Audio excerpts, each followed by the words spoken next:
Hey everyone, welcome back to the channel. Thank you for being here. My name is Andrew, coming to you from the beautiful Carolinas. Today's topic is going to be why it was always swept under the rug. Think about that for a minute. Everyone, if you like the content, please like, subscribe, and share. So, conversations when you were with the narcissist, if you were calling them out, or if you wanted accountability, or if you wanted them to be honest, or to tell you what they actually did, these things would always be swept under the rug. You see, when the narcissist knew that you knew something was amiss, something was off, they would either misdirect the conversation, or they would act like it never happened, or they would act like it's no big thing, and they would try and change the topic, or maybe blame shift you or gaslight you, etc. But what they wouldn't do is they would not talk to you as an intelligent, loving, kind, stable, healthy human being. They wanted to sweep things under the rug over and over and over again. Now think of the behaviors that they showed you when you were in that relationship. Example, when you would see some rage fits. Well, what would happen back then? Well, first of all, you didn't know what narcissism was because you weren't taught this in school. But second of all, those poor behaviors were supposed to be ignored. They were not supposed to be called out. They were not supposed to be recognized. And you got accustomed to this, which means, let's say that the narcissist did throw a rage fit on you because maybe at work they didn't get a promotion or a pay raise, or somebody else was getting more attention that day. Who knows?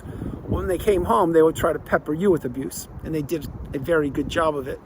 When they blew up on you because they couldn't regulate themselves, they needed somebody else to regulate them, which was you. Then they expected you to just sweep it under the rug, not say a word about it, not call them out, and not say, hey, what's your problem? I don't deserve this. They wanted you to not do that. And this is how they lived their life when you were with them, over and over and over again. You got accustomed to the abuse. You got accustomed to being blame shifted. You got accustomed to being gaslit.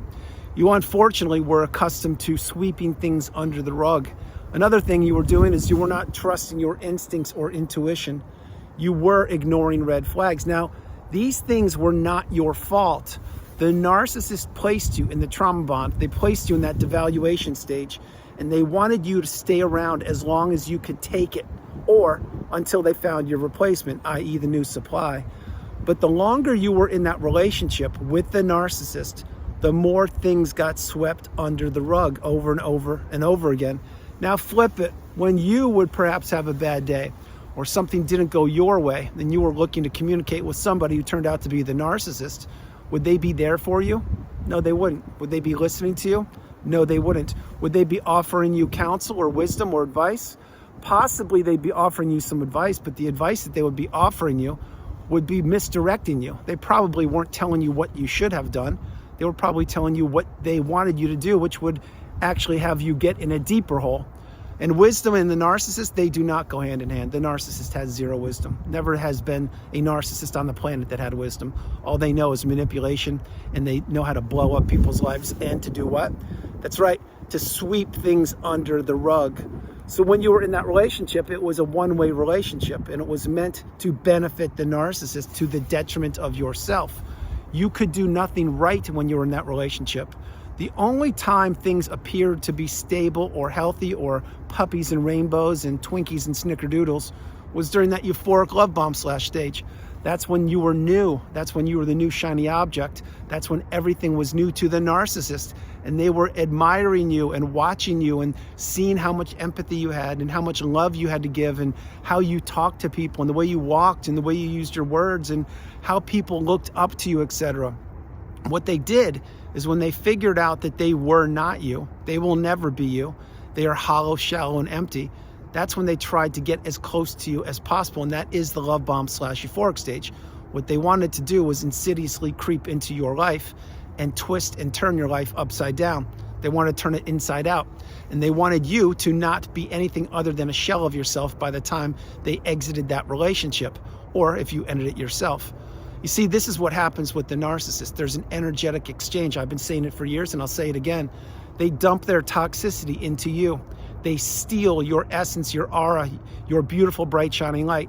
And they want to change and take all of your beautiful abundance and your positivity, and they want to catapult that, use that as fuel, and catapult them through the next leg of their life. And they want to dump you with all their toxicity. and they want to sweep everything under the rug. This is why post-narcissistic relationship, you don't get closure from the narcissist, because everything in that relationship was what? That's right, it was swept under the rug. You never got finality. You never got understanding. You never got to sit down with them and grab that cup of coffee and go through all of the toxic or the poor behaviors or the lying, the stealing, the cheating, the misdirection, the manipulation. They never would do that. What they would do is they would blame you, or they would sweep it under the rug. This is how the narcissist goes through life. So post-relationship, again, I mentioned closure. The closure from that relationship will have to come from you. And you are the only person that can provide that. Now, again, that is a tough pill to swallow, but it's real. And for so many of us who have healed and have given ourselves closure, we understand that nobody, and I mean nobody, can do that for us. And certainly the narcissist will never do that, because the narcissist wants to twist the knife in deeper and deeper and deeper. And they want to punish people for being themselves. They want to steal people's love, empathy, relationships, health, money, time, hopes, dreams, aspirations, etc.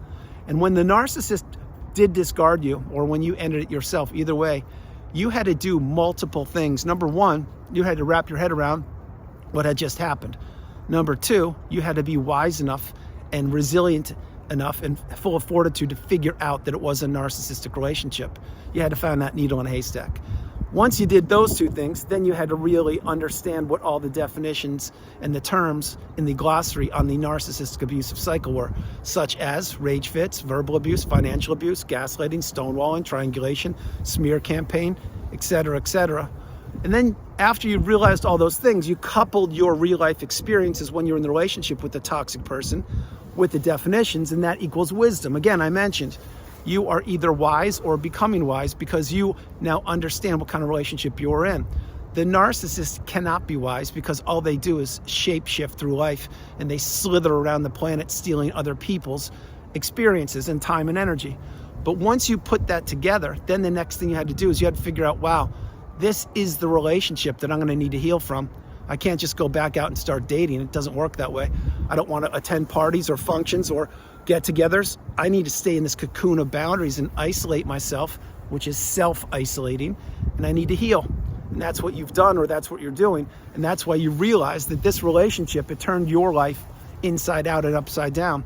And the narcissist knew this. They knew exactly what they were doing, because they knew when they were in that relationship with you that every toxic experience or every lie that they told or every part of the relationship they tried to blow up, everything they did that got swept under the rug, they didn't care about that. They knew that you would have to process it post-relationship. You would have to go down the rabbit holes of education and exploration if, and I mean if, you were smart enough and strong enough to figure out that you were with the narcissist. But that is who you are because you're here in the community. So as I'm creating this video and you're consuming it, you're probably getting light bulb moments left, right, and center saying, oh my gosh, Andrew's right. This is the relationship I need to heal from. The narcissist didn't give me closure. Everything we ever discussed was swept under the rug whenever I would call them out or ask them where they were, what they were doing, or who they were with. They never told me the truth. Now, every now and again, would they tell me nuggets of truth? Of course, to string you along longer and longer and keep you in that relationship. The narcissist looked at you as an opportunity, and they wanted to steal everything from you. But post-relationship, when you realize that most things you were discussing with the narcissist, they were swept under the rug, that's because you need to figure these things out. You need to get the answers to the questions that you have or you will have in the future. And nobody, and I mean nobody, on the behalf or the side of the narcissist is going to give you any answers. Not their immediate family members, not the flying monkeys, the enablers, nobody. You're going to have to put the pieces of this puzzle together all by yourself, just like I had to do. And this is a challenge. It's a test of a lifetime. It's a test to your core. It's a test for one by one to benefit one. And you will have to understand and wrap your head around the fact that A, that person didn't love you. B, they didn't care about you. C, they were manipulating you. And D, whenever you try to have an intelligent conversation with them, they would sweep things under the rug. Example, I can't talk now, I'm boiling an egg. I have to go upstairs and I have to clean out the linen closet. I have to go put air in the tire on the bicycle I haven't ridden in 30 years. I have to go talk to somebody I haven't talked to since grade school. You see, they didn't care about you. They would make up excuses. They would do anything they could to sweep things under the rug and then have you give them another opportunity, another chance. It's as if they got an eraser and went like that and wanted to sweep the past clean until you went back into the relationship and you probably apologized for something you didn't do because the narcissist was giving you the silent treatment, and then you would go back for another round. When I say another round, I'm talking about when you're in the relationship with them, all the micro discards that you experienced. Each and every day in that relationship was a challenge. You never knew if you were going to get Dr. Jekyll or Mr. Hyde. You didn't know if one day the narcissist would be all filled up with supply and overexcited about something trivial, or if they would be in a bad mood because they didn't get the 3 cubes of ice in their beverage. They only got 2.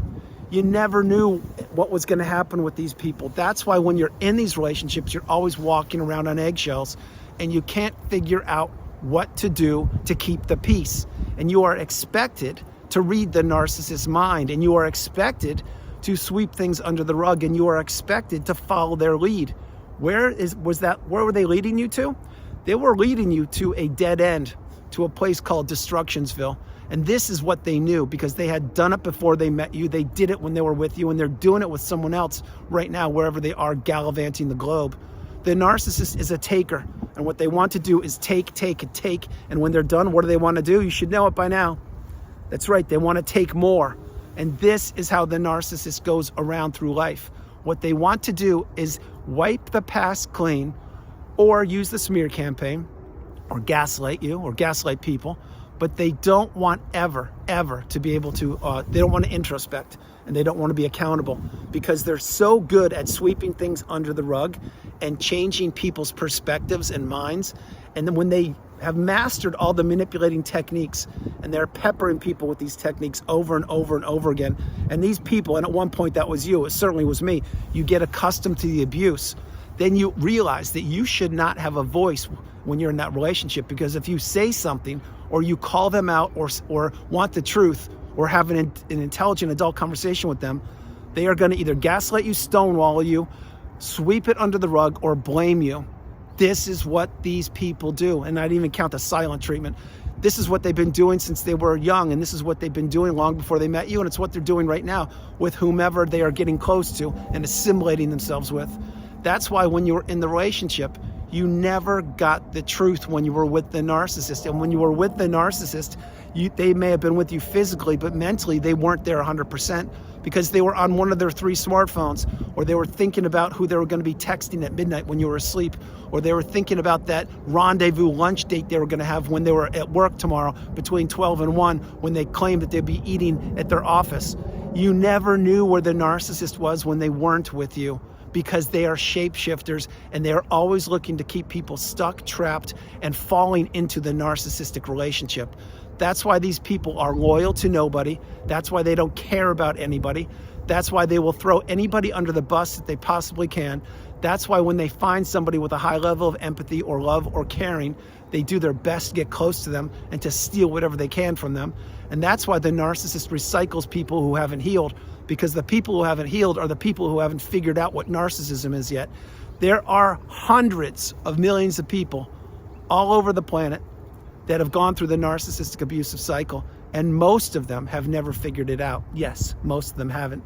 It's not until the advent of the smartphone and the interwebs that many of us became educated. Many of us understood the big secret that was out in the open that we weren't supposed to ever figure out, but yet there it was. That's why we are becoming awakened and aware, educated and empowered. And that's why we realize we need to have boundaries. And that's why we realize now, post-relationship, once we've healed or once we're healing, that anybody, and I mean anybody, who doesn't want to actually have an adult conversation and they want to just sweep things under the rug, that is a sign of inaccountability, toxicity. I'm not saying it's the narcissist. I'm saying it's a person who doesn't want to take ownership of their poor behavior. And you can't work with somebody like that. You can't be in a relationship with somebody like that, because they are essentially telling you, I don't want to talk about it.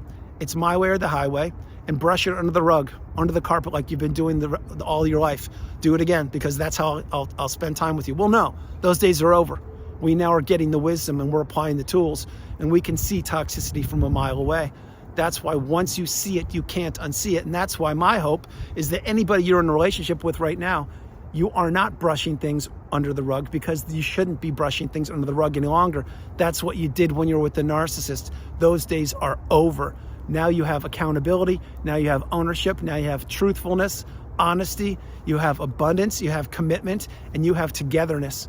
So leave the narcissist in the past. Take the lifelong learning lessons from the past. Don't predict the future. Live in the present moment and understand that you are the priority. You come first, second, and third, and there should be, and there is no room in your life for toxicity. Not today, not tomorrow, or not for the rest of your life. Really get the message. Learn how to say no, the strongest word in the English language. And when you say no to something or someone, you are saying yes to yourself. So no longer are anything or are any people we communicate with able to sweep things under the rug. That's not how life should be, but that's how life was before we got the wisdom. I love y'all. God bless you. I hope you liked the video. I loved it. I love doing it. From the beautiful Carolinas, this is Andrew. Namaste. Wherever you are on the planet, you are not alone. Remember that. You are not alone. I love you all. God bless you, and I'll talk to you tomorrow. And it is very cold here today. It's extremely cold, and it's going to rain again the next bunch of days. I want to share this before I close the video. Sweeping things under the carpet or under the rug. Yeah, I get it when you were younger, maybe in high school or a kid, because you're learning, you didn't really know how the world worked, or you were testing out what relationships were about. As an adult, there's no such thing as sweeping things under the carpet or under the rug. You need to be accountable. And those people that you surround yourself with, whether it's romantic interests, your adult siblings, your parents, your friends, colleagues, coworkers, everybody needs to be accountable. We all make mistakes. The idea is to learn from your mistake, own it, don't replicate it or duplicate it, and be a better person. We all make mistakes. The thing is, the bigger person, the wise person, is the person who can own up to it and look themselves in the mirror and say, yeah, I made some mistakes. I'm not going to do that again. I hurt some people. I didn't mean to do that. Well, guess what? Guess who can't do that? Bingo, the narcissist. That's why these people are ticking time bombs. That's why these people are sinking ships. And that's why you need to get away from these people as far and as fast as you possibly can. Love you all. God bless you. I'm going to talk to you tomorrow. Bye, everybody. It's cold.